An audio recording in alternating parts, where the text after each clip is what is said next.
Hi, my name is Dr. Lola Okeo. I'm a medical professional and an autism professional.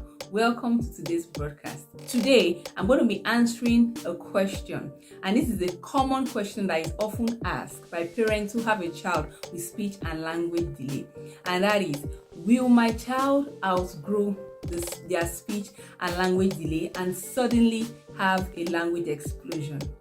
This is often an interesting question, and I'm going to answer it in this way.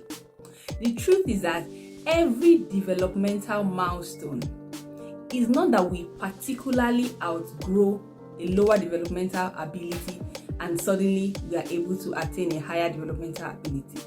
How do I mean? When a child is born, for example, the child cries for everything.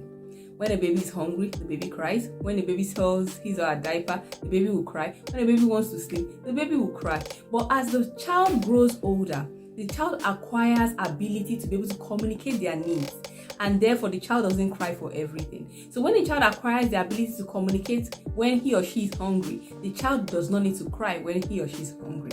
When the child becomes potty trained and the child wants to use the toilet, the child does not need to cry or soil his diaper. The child will go to the toilet. So it is not as if the child particularly outgrew the crying, but what happened was that the child gains higher skills that helps them be able to perform certain tasks. The same thing with speech and language development. Even though it looks like we just naturally talk, but the truth is that talking is a learned skill. Yes, even though it just looks like it naturally happens, it really does not naturally happen.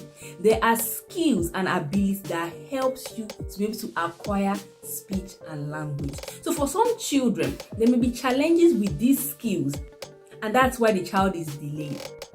So it's important that when you have a child with speech and language delay, don't just sit back and do nothing and assume that your child will outgrow it. It's important to talk to your doctor or your primary care provider, talk to a professional to get your child assessed so that the child can get the required support. Okay? When an assessment is done, they are able to identify where the child needs support and help the child. What does intervention do? Intervention, when a child has speech and language delay, is basically ability to help the child acquire the skills they need for their speech and language development. So that's why when a child is assessed, they identify where the challenges are and are able to tailor the intervention to support the child. So don't just sit back and assume that your child is going to outgrow it. It's important to get your child assessed and ensure your child gets the right support and intervention they need so that you can move them from where they are to where they need to be.